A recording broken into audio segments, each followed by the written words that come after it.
students, this is Shahid sir. Dear students, today we are going to discuss about self-inductance. So far we have learned about Lenz's law, Faraday laws, magnetic flux, the intensity of magnetic field, motional EMF.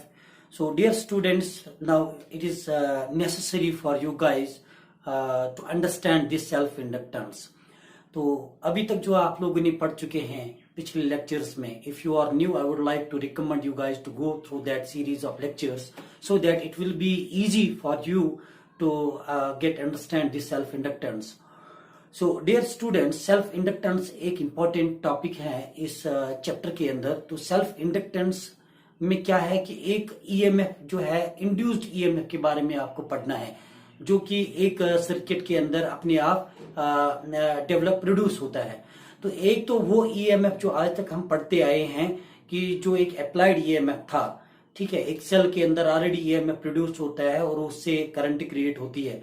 लेकिन वो EMF जो था वो oppose करता था magnetic flux which is linked to any coil, वो उस चीज को अपोज करता था.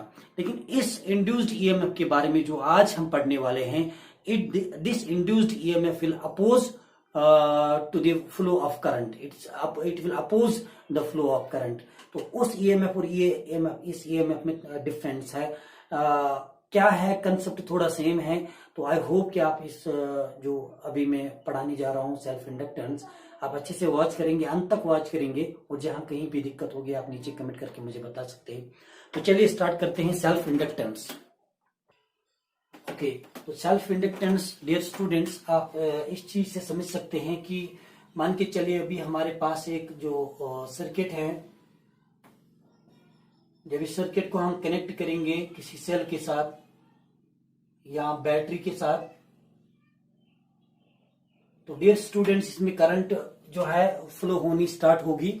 एंड इस बेसिक सा कंसेप्ट है. तो इसके अंदर एक मैग्नेटिक फील्ड प्रोड्यूस होगा. तो जब इसके अंदर एक मैग्नेटिक फील्ड प्रोड्यूस होगा तो यहां पे एक ईएमएफ जो है, एक ईएमएफ प्रोड्यूस होगा. That EMF will always oppose to the direction of that very current. ठीक है, तो यहां पे जो है, यहां पे इंड्यूस्ड ईएमएफ प्रोड्यूस होगा. और वो ईएमएफ आप जानते हैं कि जो ही इसमें करंट फ्लो होगी इस सर्किट के अंदर, whenever there is a flow of current in this very circuit, तो इस सर्किट में क्या होगा, एक मैग्नेटिक फील्ड क्रिएट होगा. और उस मैग्नेटिक फील्ड क्रिएट में वो चेंज होता जाएगा. तो क्या है कि उस चीज को हम मैग्नेटिक फ्लक्स कहते हैं. तो जब मैग्नेटिक फ्लक्स चेंज होगा विच is linked with this coil and opposing EMF will be produced. और इस फेनोमेना को हम कहते हैं डियर स्टूडेंट्स सेल्फ इंडक्टेंस. तो आगे हम और इसे स्टडी करेंगे और अच्छे से स्टडी करेंगे so that we will understand in a better way. तो जब और स्टडी करेंगे डियर स्टूडेंट्स, यहां पे मैं पहले इसकी डेफिनेशन लिखने जा रहा हूं. चलिए डियर स्टूडेंट्स, तो मैंने यहाँ पे एक डेफिनेशन जो है सेल्फ इंडक्शन की लिख चुका हूं. तो इस पे और हम बात करेंगे आगे, और क्लियर करेंगे कंसेप्ट सेल्फ इंडक्टेंस के बारे में. अभी जो बेसिक डेफिनेशन है वो क्या है, when A current flow in A coil it produces a magnetic field. आप जानते हैं कि जब किसी भी सर्किट के अंदर, किसी भी कॉइल के अंदर हम एक करंट को फ्लो कराएंगे, जब हमने इस करंट यहाँ इस सर्किट के अंदर एक करंट फ्लो कराई, तो एक करंट यहां से जा रही है. सोर्स क्या है करंट का, बैटरी हो या सेल से हो, कहीं से भी. तो फिर magnetic field, it produces magnetic field. आप जानते हैं कि एक मैग्नेटिक फील्ड ये प्रोड्यूस करेगा इस कॉइल के अंदर. And this magnetic field linked with a coil itself and induced EMF in opposite direction will be produced in itself. तो यहां पे जो है एक ईएमएफ प्रोड्यूस होगा. कब, जब एक मैग्नेटिक फील्ड के बाद, जब एक मैग्नेटिक फील्ड प्रोड्यूस होगा विच is linked with this coil, उसके बाद क्या होगा प्रोड्यूस, एक ईएमएफ और अपोजिट डायरेक्शन में ईएमएफ डियर स्टूडेंट्स प्रोड्यूस होगा.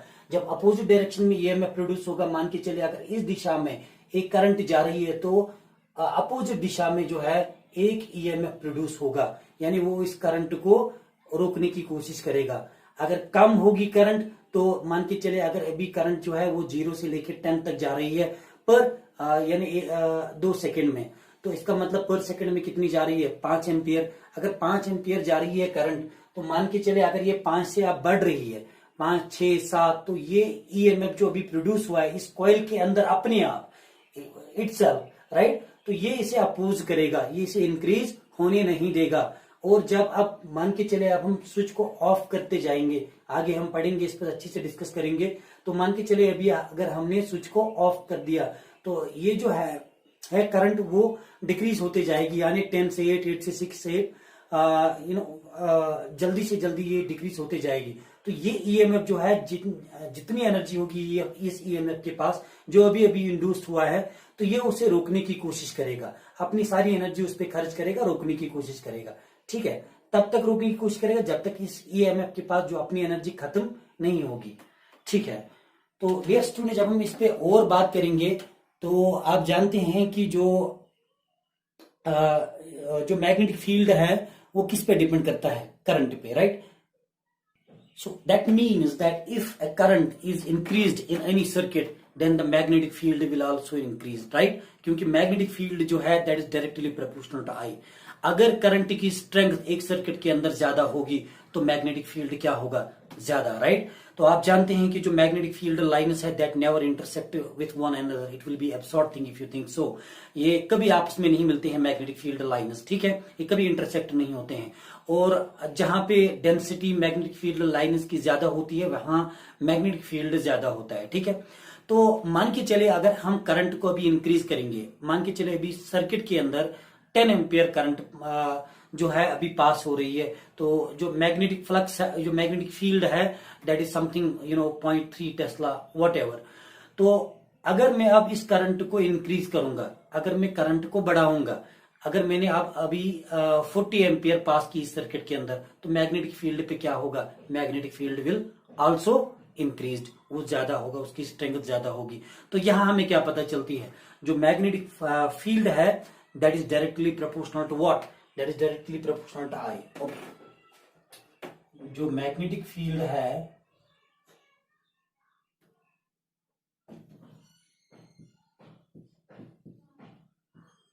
that is directly proportional to I, okay, okay। So that means if this magnetic flux, this magnetic flux which is linked with this coil depends upon the strength of current. If there is increase in current, what will happen, this magnetic flux, this flux is what, directly proportional to I, this I is here current। अगर current ज्यादा होगी तो magnetic flux जो है, magnetic field जो वो ज्यादा create होगा, डेवलप होगा, प्रोड्यूस होगा, ओके। इस प्रोपोर्शनलिटी को हटाने के लिए हम क्या यूज करते हैं, आप जानते हैं कि जब किसी भी प्रोपोर्शनलिटी को हम रिमूव करते हैं तो हम एक कांस्टेंट का यूज करते हैं, और यहां पे हमने जो सेल्फ इंडक्टेंस में कांस्टेंट यूज करना है दैट इज एल। इस एल पे हम आगे बात करेंगे, तो ये एल आपको जरूरी समझना है, ये एल क्या है, ठीक है, और ये एल किन चीजों पे डिपेंड करता है ये हमने जरूरी जानना है। अगर अब मैंने इस एल को निकालना होगा तो प्लीज ये आप ध्यान रखिए यहाँ पे, तो जरा मुझे बताइए ये किसके बराबर होगा, ये मैग्नेटिक फ्लक्स अपॉन आई के बराबर होगी, राइट, ठीक है।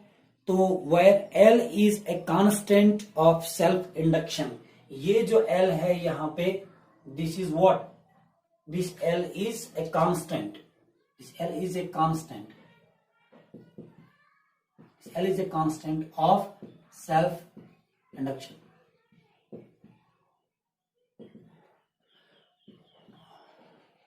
Or we can say that this is what, simply self inductance or self inductance,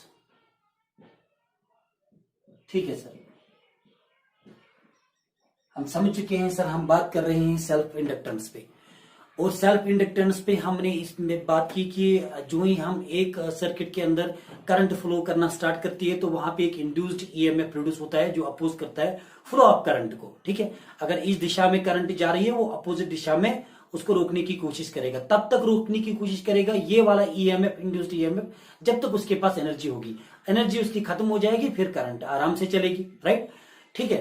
लेकिन पहले पहले ये उसे रोकने की कोशिश करेगा। कब तक? जब तक इसके पास एनर्जी होगी। तो मैंने बात करा यहाँ पे कि this magnetic flux is directly proportional to the I, यानी स्ट्रेंथ ऑफ करंट। तो जब हमने प्रोपोर्शनलिटी को रिमूव किया तो हमने एल लगा दिया। This L is a constant of self inductance, ठीक है, इंडक्शन, और इसको सिंपली हम सेल्फ इंडक्टेंस कहते हैं। तो अगर हमने इस एल को निकालना है तो हम इस अगर सपोज हमने इस एल का वैल्यू फाइंड आउट करना है, जो सेल्फ इंडक्टेंस का यूनिट है यानी एल का, वो हेनरी है, ठीक है, that is henry, that is the unit of what, this L,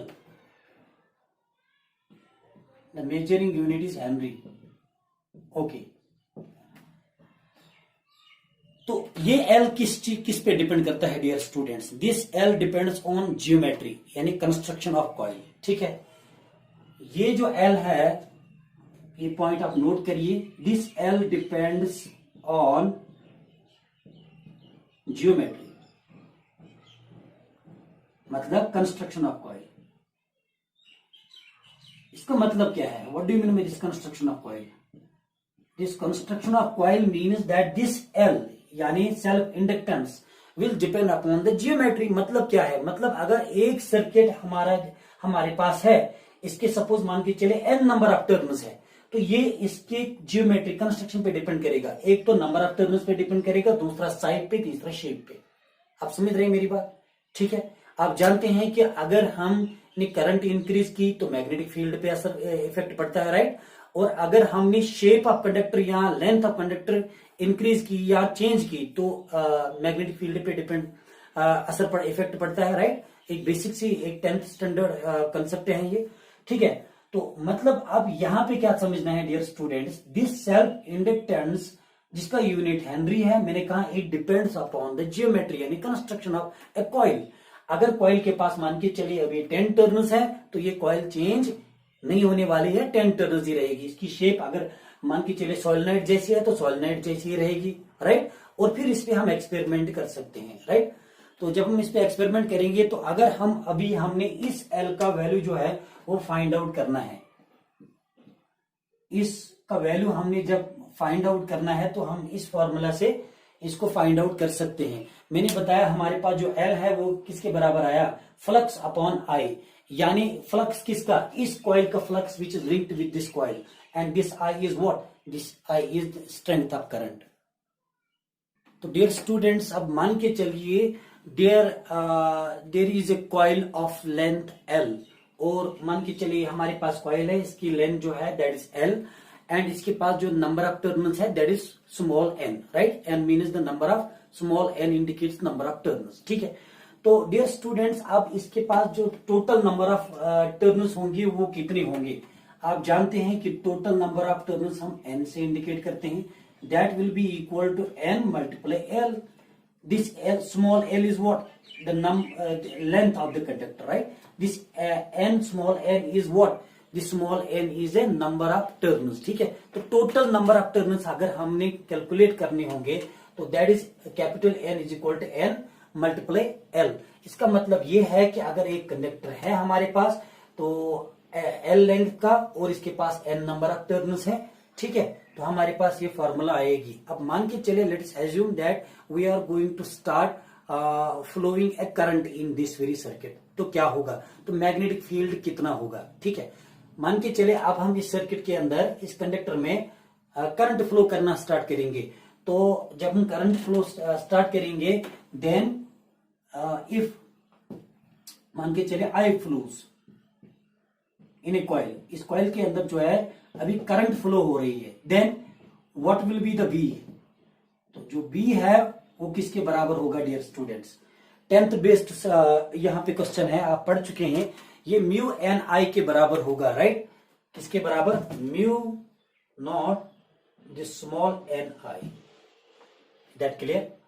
magnetic field जो है, strength of magnetic field will depend upon the strength of current. अगर करंट ज्यादा होगी तो मैग्नेटिक फील्ड ज्यादा होगा, and N if the number of turns are more then the magnetic field will be more, ठीक है। तो अब ये जो है हमारे पास हमने क्या कहा? If I flows in it यानी इन ए कॉइल, तो बी इसके बराबर होगा।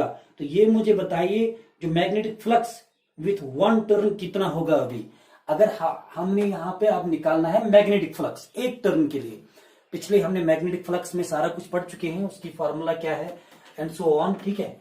अगर मैं यहाँ पे कहूंगा जो मैग्नेटिक फ्लक्स है वो कितना होगा फॉर एन टर्न्स के लिए,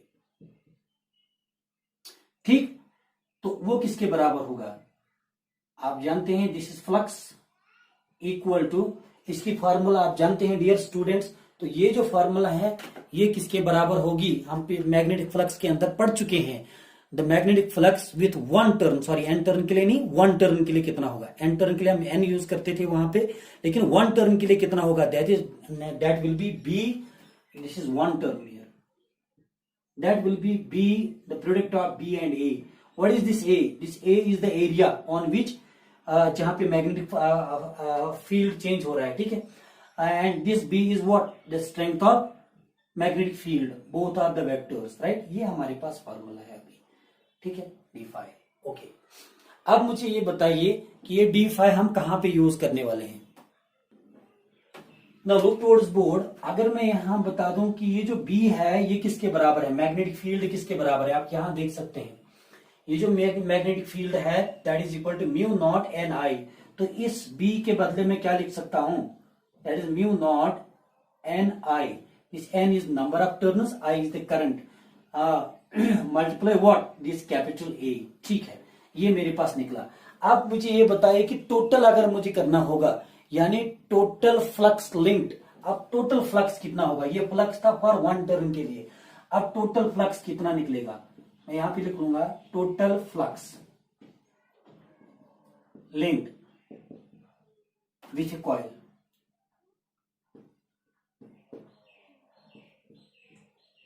तो डियर स्टूडेंट्स वो कितना आ जाएगा,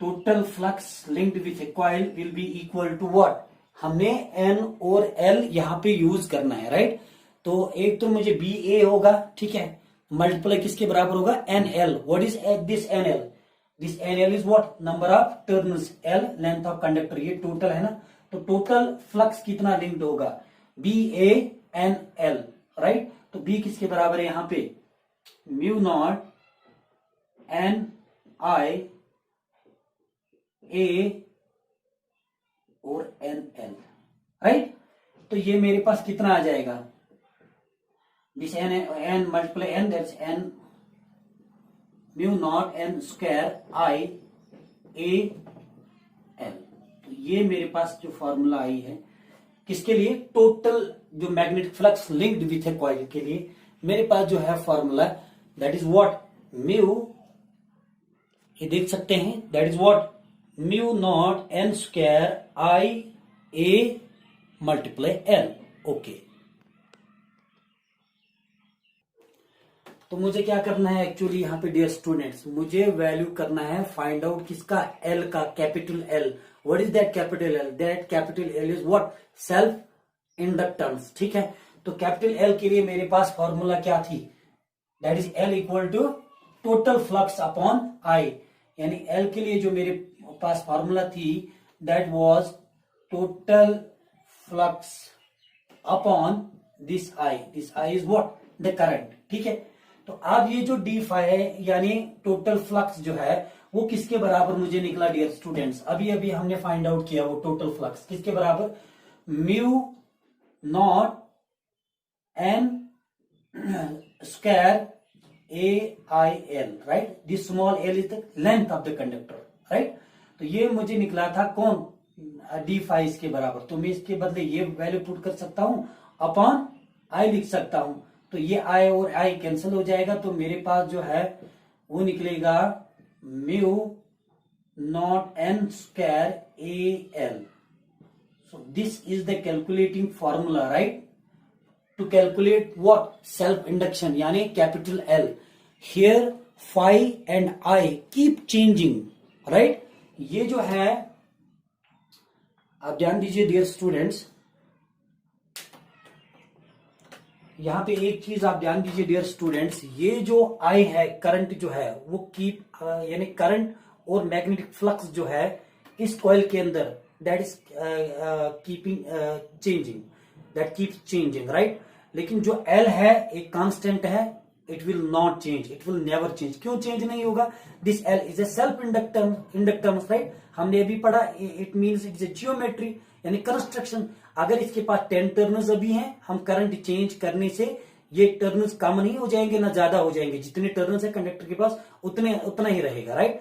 और जितना साइज होगा इस कंडक्टर के पास अभी उतना ही रहेगा। बस हम क्या चेंज कर रहे हैं? We are changing only two things. The first one is what? The current, and the second one is magnetic flux which is linked with this. Only two things are changing here. Okay? तो ये point आप note कर दीजिए। We can write here that here the flux linked with this coil change and current keep changing but not L, यानी capital L। Capital L is what?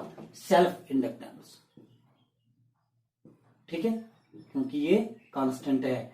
Constant क्यों है? Because it depends upon the size यानी number of turns and length of conductor. ये तो same रहेगी ना, बस current change होती है, करंट वेरी हो जाएगी। कहां से कहां? अभी 1 एम्पियर से लेके 2 से लेके 3 एम्पियर, 3 से लेके 4 एम्पियर। और जितना करंट यूनिट में चेंज आएगी उतना मैग्नेटिक फ्लक्स में चेंज आ जाएगी, राइट? लेकिन ये जो एल है that remains what? Same. Okay, जब फर्दर इसमें हम स्टडी करेंगे सेल्फ इंडक्शन के बारे में, तो हम जानेंगे कि करंट चेंज करने से क्या होगा।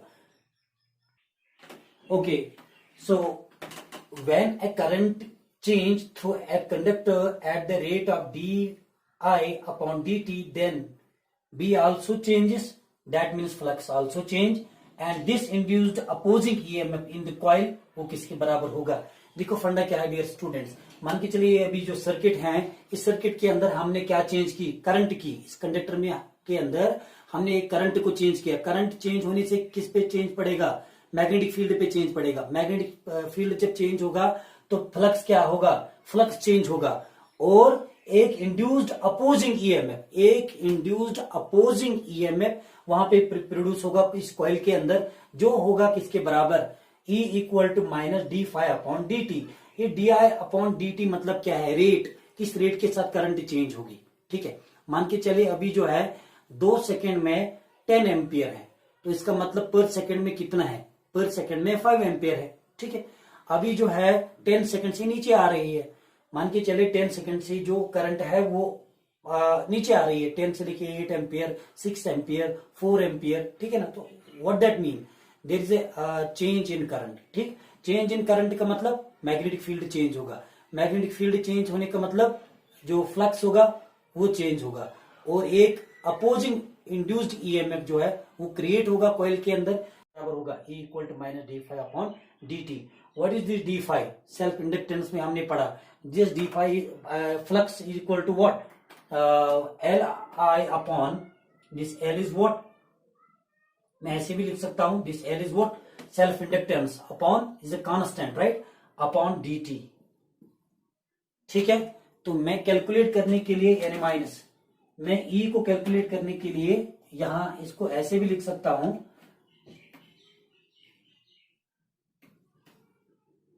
ई इक्वल टू, जब मैं इसे बाहर निकालूंगा डिफरेंशियल करके, क्योंकि ये दो चेंज हो रहे हैं करंट और टाइम, तो मेरे पास जो है वो आ जाएगा minus L I upon d T. Okay, is that clear? What is this E here, dear students? This is induced EMF, right? Induced EMF हमें किसके बराबर निकला? Minus L. This L is constant here. Self induction, inductance. This DI means this small change in current and in per unit time. ठीक है, 1 second में कितनी change हो रही है, तो ऐसे हम इसको कैलकुलेट कर सकते हैं। ये अभी जो है ये इंड्यूस्ड ईएमएफ है। कौन सा वाला इंड्यूस्ड ईएमएफ? अपोजिंग वाला इंड्यूस्ड ईएमएफ। ठीक है, मान के चलिए अगर जो करंट है इस दिशा में जा रही है, ये वाला इंड्यूस्ड ईएमएफ इसे रोकने की कोशिश करेगा। कब तक? जब तक इस ईएमएफ के पास एनर्जी होगी। कहां की ओर? अपोजिट डायरेक्शन की ओर। किसको? करंट को। Remember it. ठीक है, ओके। तो आगे जब हम इसमें और स्टडी करेंगे तो जब और स्टडी करेंगे डियर स्टूडेंट्स, तो हमारे पास जो इंड्यूस्ड ईएमएफ है वो आया equal to minus L G I upon d t. अगर हमने अब एल कैलकुलेट करना होगा, एल निकालना होगा, तो इस फार्मूला से हम एल ऐसे लिख सकते हैं डियर स्टूडेंट्स।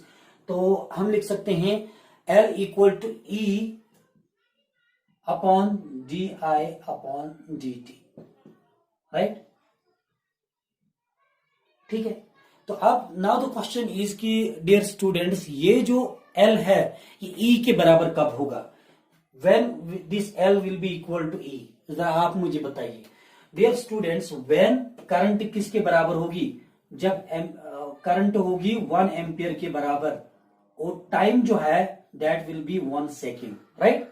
तो 1 1 कैंसिल हो जाएगा, तब इस स्थिति में हमें निकलेगा एल इक्वल टू व्हाट, ई के बराबर, यानी सेल्फ इंडक्टेंस हमें किसके बराबर निकलेगा, इंड्यूस्ड ईएमएफ के बराबर, यानी ई के बराबर निकलेगा। कब, किस स्थिति में, जब एक सर्किट के अंदर, एक कॉइल के अंदर 1 एम्पियर जो करंट है वो फ्लो हो रही है कितने सेकंड्स में, 1 सेकंड्स में।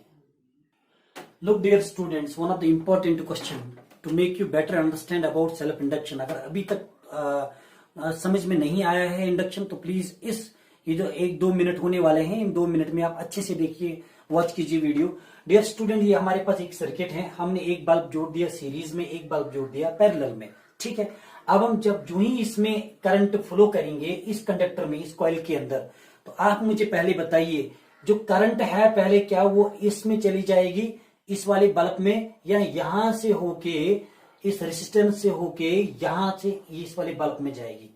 पास करके मुझे बताइए डियर स्टूडेंट्स। अगर आपने सेल्फ इंडक्शन अभी तक आपको थोड़ा सा समझ में आ चुका है, तो थोड़ा सा आंसर आप दे सकते हैं, ठीक है। होप कि आपने सोचा होगा कि कौन सा वाला बल्ब जो है ग्लो हो जाएगा पहले। तो द क्वेश्चन इज कि पहले कौन सा स्लोली ग्लो हो जाएगा और बाद में कौन सा ऑफ हो जाएगा। ध्यान दीजिए डियर स्टूडेंट्स, यहां से जब करंट होगी तो ये पहले पैरेलल वाले इस बल्ब में चली जाएगी। क्यों, क्योंकि अगर यहां से जाएगी तो यहां से यहां पे एक प्रोड्यूस होगा ईएमएफ, और जो अपोज करेगा इस करंट को, राइट। तो पहली स्थिति में इसमें चली जाएगी, ठीक है।